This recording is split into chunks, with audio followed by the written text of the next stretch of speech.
Hello,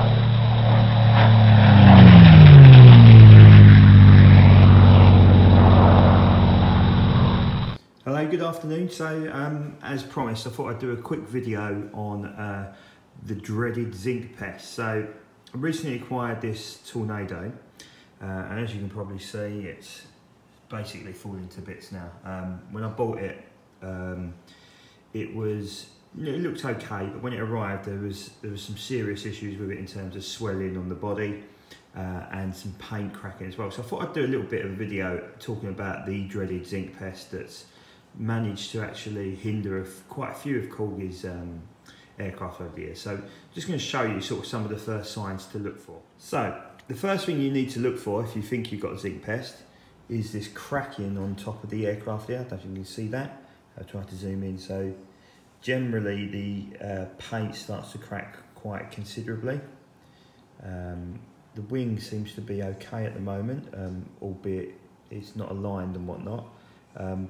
But you can see quite clearly how it's starting to flake off there. So there's one of the reasons to look for it. One of the second things to look for is, I don't know if you can see, is how the airframe seems to have swollen somewhat. So it's not aligned at all. So when this turned up, the wings were creaking, they weren't swinging freely. So I've had a bit of I've tried to play around with it, tried to take it apart, but it just wouldn't, it just wouldn't sit flush. So you can see on top of the fuselage there, like above the cockpit, how it's swollen up. And this is one of the more famous versions that's known for its Zinc Pest, of course next to the fuselage there as well. And the final and most horrible thing is when it literally starts crumbling. So in the process of trying to move the wings around, I did put some pressure on it and it literally just snapped like a piece of very, very flimsy plastic. This aircraft, to be fair, it was bought for two reasons. One, I'd take a risk, see what it was like.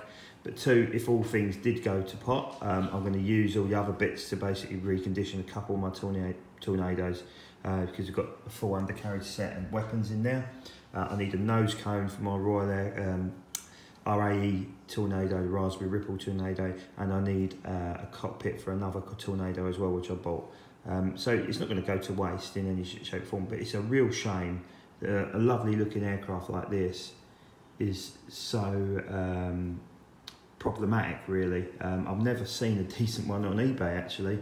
Every single one which has either been put up for parts or people are selling it and don't realise what the problems are with it, which is a real shame because it is a really nice looking aircraft. So I've gone onto the Diecast Aviation forum, which I usually go onto, and I found the thread which was started around Zinc Pest. So I've attached a list on here for you to have a quick look at. The ones that really stand out to me, other than the Honington Tornado, which I've just recently shown you, is the Vera of the original VRA Lancaster. Obviously, there was a second version made when the Canadian Warplane Heritage Museum come over in 2014, I think it was, which is a newer version. But the original version is a known crumbler. And the third one that really stands out is a Nettleton Lancaster as well, which is quite a popular one amongst enthusiasts, which has been known to have a crumble. But it's also quite surprising that the Zinc Pest problem isn't just attributed to 1 year. It spreads from the earliest in 1999 to the last known one was released in 2007. So there's obviously various problems around the metal they've used in the factories, but isn't just sort of stuck on one aircraft as such. So as promised, I thought I'd answer a few questions. So the first one I was asked, apologies, I can't remember who asked it as it's been deleted off Instagram, is do you think Corgi will release a B-52? Well, the answer to that is quite simple. Yes, they already have. I'll be surprised if we see it again. It's in 1/44 scale, and I believe there's 5 or 6 versions of it out there. But they're a hefty lump of die cast. They're as big as a 172 Liberator. So just be aware if you're thinking of purchasing one. So the next question was, how many models do you own and what's your favourite? The unofficial line, if the missus is watching, I own 3 and I have no favourite. The official line is around about 11 to 1200 models, mainly in 172 scale, a few in 148 and a few in 132. My favourite model, I think it changes really like the wind. At the moment, I'm really keen on the Gemini Aces Silver BBMF Spitfire. I'm also rather keen on the RAF Museum Halifax, which I've got. There's so many, it's really difficult. In terms of favourite jet, I would have to probably say my Calibre Wings Su-24, which is fantastic. I was also asked another question, do you have a Mosquito? The answer is yes. I've about 25 of them in 172 scale, ranging from Corgi to Solido to Altair to Oxford to Atlas to IXO. I think that's everything. Plus a Corgi 132 scale one, which the missus bought me some years ago, which is fantastic in its D-Day PR scheme.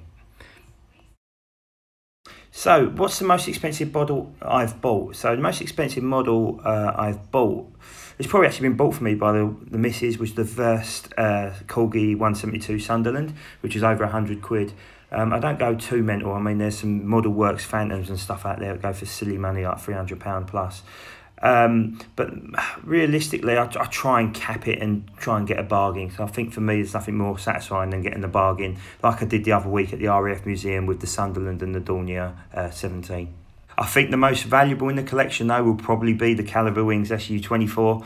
I was very lucky enough to test one as part of the pre-development program with Noel and Calibre Wings, and it is a truly stunning bit of kit. And it was limited to, I think, only 800 pieces on its first release, so it could well be an absolute antique come the future. But there's certainly more schemes coming out, and they look fantastic. So do I ever buy Corgi Civil aircraft? Yes, I do. I've got a couple in 172, so the Halton, or the Red Halifax as it's known, and also the Berlin Airlift DC-3. Realistically, I've got a few 144 scale ones out there, like a Constellation, some Dakotas. I think I've got an Avro York and some other bits and pieces. But if I was to be really honest, I'm more into Second World War pistons and props. So, the next question I was asked is, do you want to do an Osprey? So, Air Force One actually make an Osprey in 172. I don't think it's been that highly regarded, and I don't think it's too easy to get, but it's the only one of its kind. I think there is a very small scale version which was released as part of the magazine series a few years back, but it's not really up to much. So, if you do get one, go for the Air Force one. So that's it for this video this week. Thanks for watching.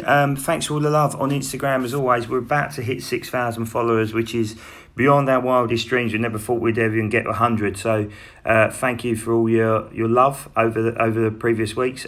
Check out some of the other posts we put out there, including the Solido Wildcat. I'll hopefully be picking up a review on the RAF Museum Halifax and maybe a little Bomber Command one next time round. So again, as always, any feedback, please let us know. Any wants you'd like us to see review, then please let us know. And hopefully you have a good week and weekend. Take care.